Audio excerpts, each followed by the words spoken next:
ساتھ جتنے لمحات گزرے ہیں، ایک سے ایک لمحہ جو ہے نا جی وہ بیان نہیں کیا جا سکتا. اور دوسرے نمبر پر یہ ہے نا کہ ایک ان کی بات ہمیشہ مجھے بڑی یاد آتی ہے.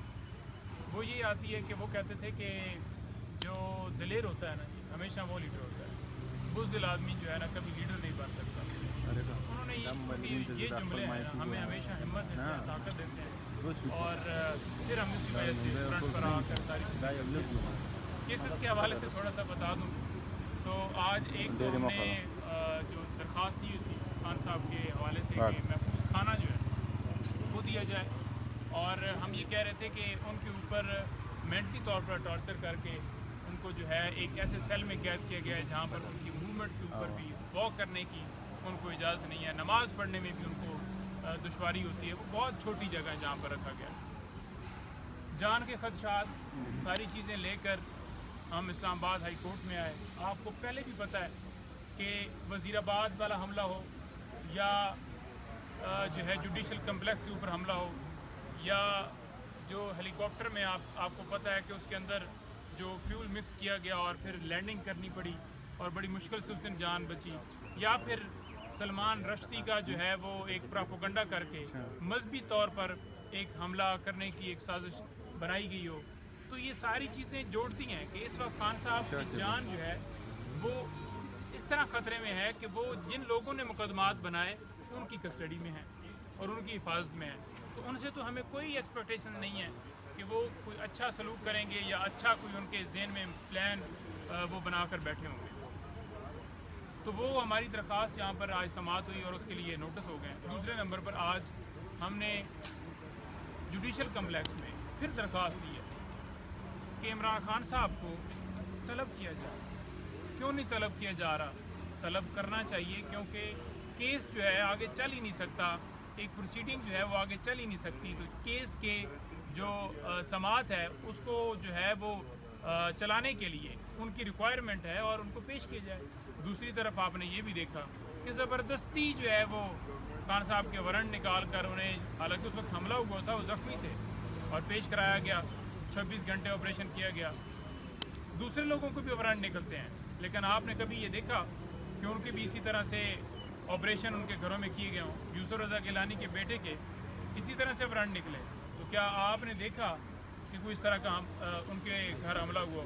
ہم یہ نہیں کہتے کہ کسی کے گھر حملہ ہو، ہم یہ کہتے ہیں کہ یہ جو چیزیں کی جا رہی ہیں، یہ جو کام سارے کیے جا رہے ہیں، ٹھیک ہے جی، ون سائیڈڈ نہیں ہونا چاہیے. پک اینڈ چوز والا جو معاملہ ہے وہ نکالیں.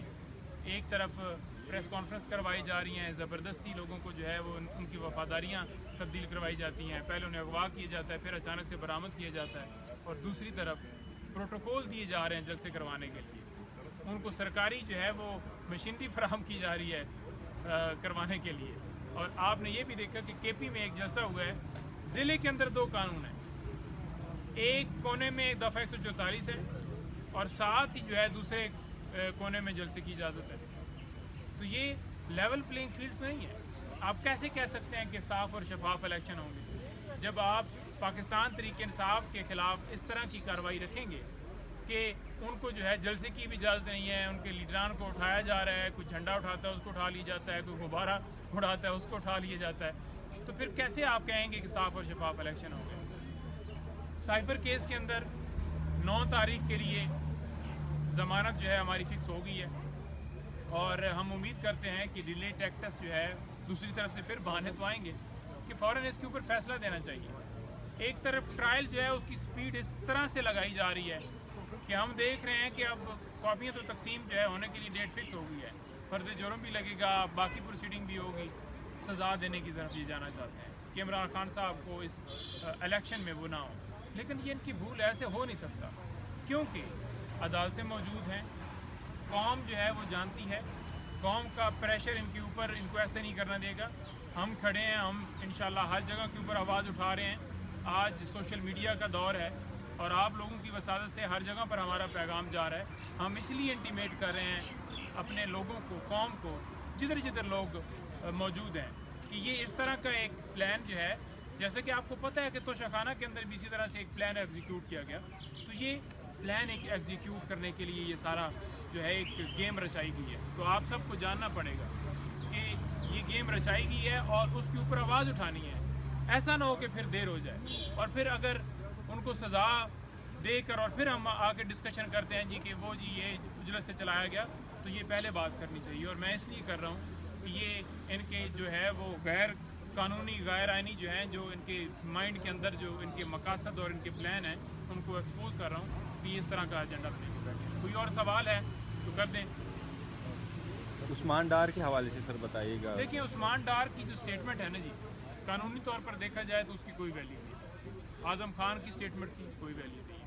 میں نے پہلے بھی گزارش کی کہ 164 کی جو اسٹیٹمنٹ ہوتی ہے نا کسی کورٹ میں بھی, تو وہ اس بندے کی مرضی سے ہوتی ہے, اکیوز کو بتایا جاتا ہے. تیسرے نمبر پر وہ کراس ایگزامینیشن کا جو ہے وہ اس کو موقع دیا جاتا ہے اور اکیوز کی موجودگی ضروری ہے.